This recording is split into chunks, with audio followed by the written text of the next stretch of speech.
Day 3 at the Caledonia Fairgrounds wood show. I'm standing here in front of Ruby Claire's demonstration that she's doing. There she is, she's doing a demonstration on wood turning. She's got a crowd there watching her, telling us how to do things correctly.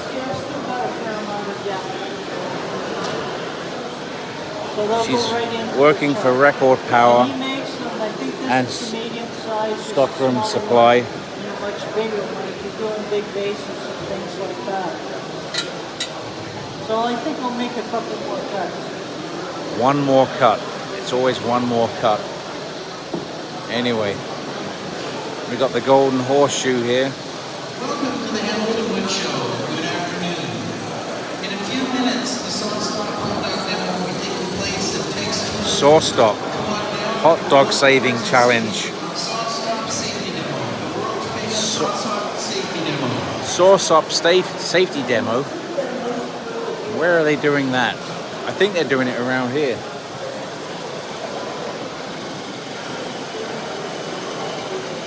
Let's go take a quick look at the saw-stop safety demo. Let's check that out. That's always fun to watch. Where are they? Down here somewhere.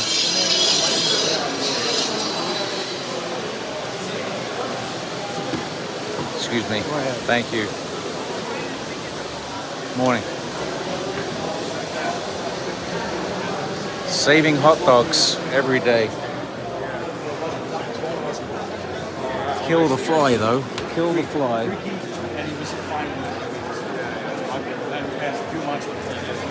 Saw stop. I think they're about to do their demo.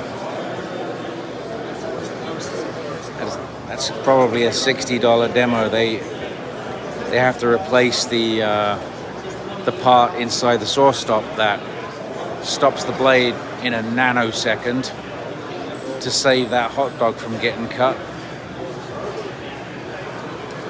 Good morning, guys. Well, it's morning here. Leona, hello. How are you doing? Good to see you here. Who else is here? Look at this, we're saving wieners. Hot dog on the saw stop. Yeah, really. It's nice, this guy's not going to do it while I'm recording. Just in case he cuts his wiener. I don't know how it works.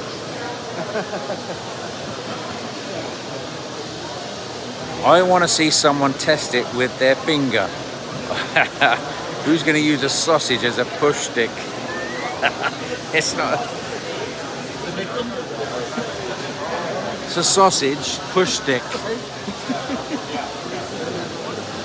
I don't know who uses sausages as push sticks. The fly looks pretty interested though. Just one hot dog on weekend. That's Steve's fly from his workshop. Steve Twidell's fly from his workshop is in Canada now. He did a whole episode chasing a fly around his workshop. And now it's right there. He's not leaving. He don't care that I'm pointing right at it. He wants that hot dog. It's time to put the fly to the test. All right. I don't want to stick around too long. I don't want to lose sales from just because I want to see a wiener get cut. It's for you guys. I actually have a video on my YouTube channel of a saw stop demo. Anyway, so these guys don't seem to be in any rush to do it. I'm not sure if the blade is wrecked by doing this or not, but the mechanism certainly is. Leona, answer me this one question. Would you stick your finger in there?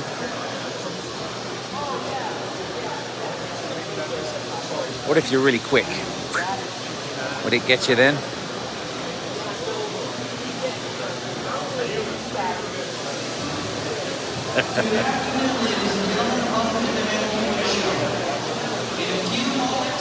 Cut wieners are way better than uncut ones. I'm not quite sure what we're talking about now. You stick your finger in there. Ooh, that's what she said.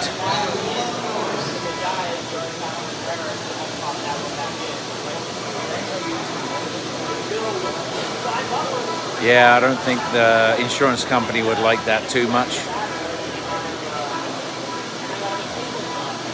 I want to stick around, but I don't. I'm the only guy standing here right now in front of the saw stop for their demo.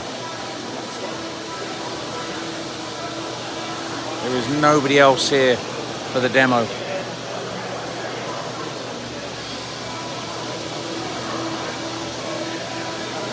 I'm still waiting.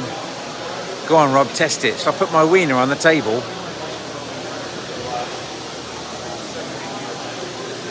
The sausage is going bad. You might not even need to cut it. Fly's still there.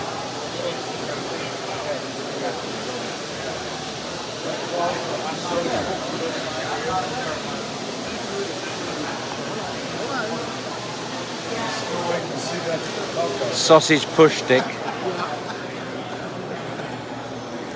The crowds are gathering. Yeah, I want to see it too. Everyone wants to see the sausage push stick.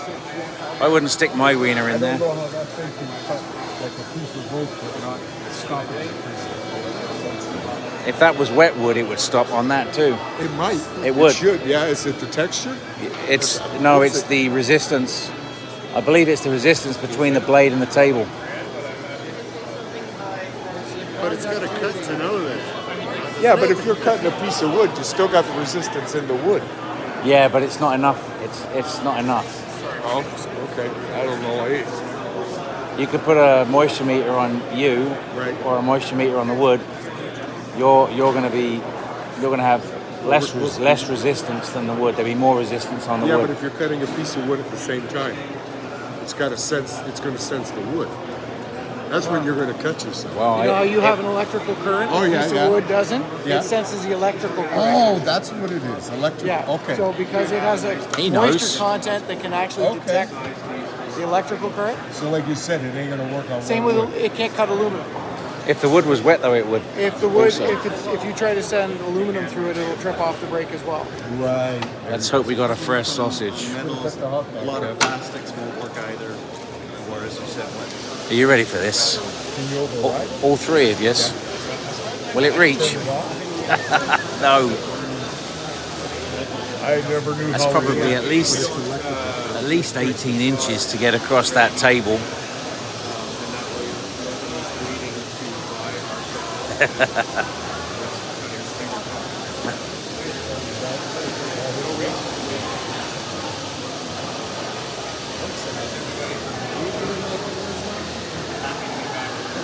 Well, he sounds so happy to be back. January 2020, Toronto. We don't do Toronto anymore. That was the last one. It is. Used to go every year. They have it international. Anybody out here own a saw stop tables? I wish I did. Not yet. Don't wait till you need one. So my name's Glenn. I'm the Canadian sales manager for SawStop. Come in a little closer so I don't have to scream because when he starts his band, so I can. I am the Canadian sales manager for SawStop, and I've been a woodworker and furniture builder for the last 29 years. Still have all 10 hippies. I do, luckily, yes. And in that time frame, I've seen some pretty ugly accidents on the table saw. I'm not sure if you can hear this guy.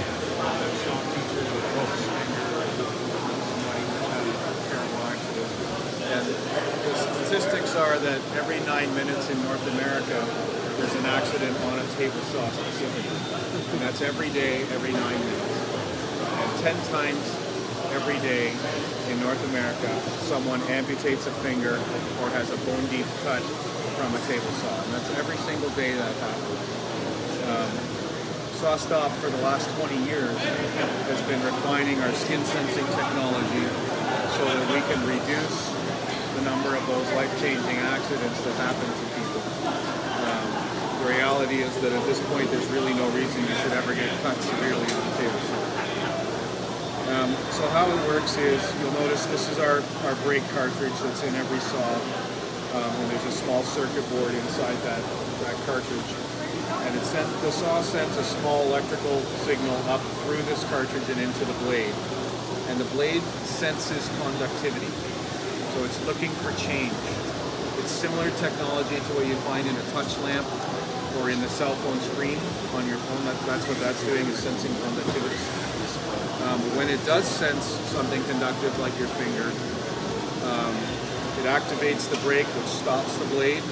It drops the blade below the table, and it shuts the power off to the saw. And all of that happens in 5 milliseconds.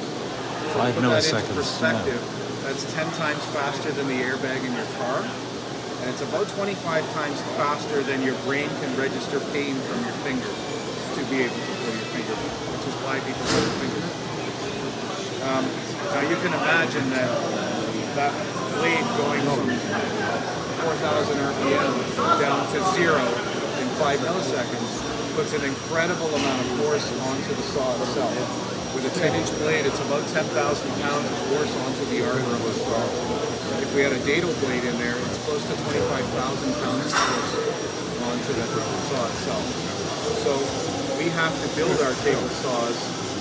We had to rethink the way they work on the inside. We had to change the way the arbors work in them, and we have to build them out of materials and engineering that make them able to withstand that force and still remain accurate. If you talk to anyone who's owned any one of our saws for a little while, we're known just as much for the quality of the saws we build as the safety systems that we put in them. So you're not just buying a safety system, you're buying a better saw than anything else in this room. We had to put it in a very, very good package. Now I also understand that in the real world, sometimes we do need to cut material that is conductive. Things like, aluminum, steel, and wet wood. Some pressure treated still has a lot of copper in it, which is conductive. All of our saws do have bypass mode built into them. So you can put the saw into bypass mode if you're going to cut something that you know is conductive. Okay? You can also use that bypass mode to test material. So if you pick up that piece of wood or that piece of foil-covered melamine and you're like, not too sure, this might be conductive. You get someone to watch the indicator lights on the saw, put it in bypass mode, you cut that material, it'll flash red telling you I'm conductive. And then you know you need to cut that material in bypass mode. So there's never any reason for this to fail. All of the saw's safety systems are kind of redundant, okay? So when we turn the saw power on the first time, it goes through a diagnostic process. You'll see the lights flash on the saw, and it's checking to make sure everything's working correctly. So if there's something wrong with the cartridge, the arbor nut isn't tight enough, there's something wrong with the electronics, the saw will not turn on. If there's something like your hand on top of the blade, and you turn that saw on, it won't turn on.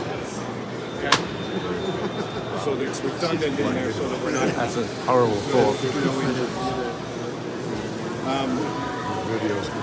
Just a note on setup Yes. here, you'll notice that I've got... He's right, the video is going to be boring.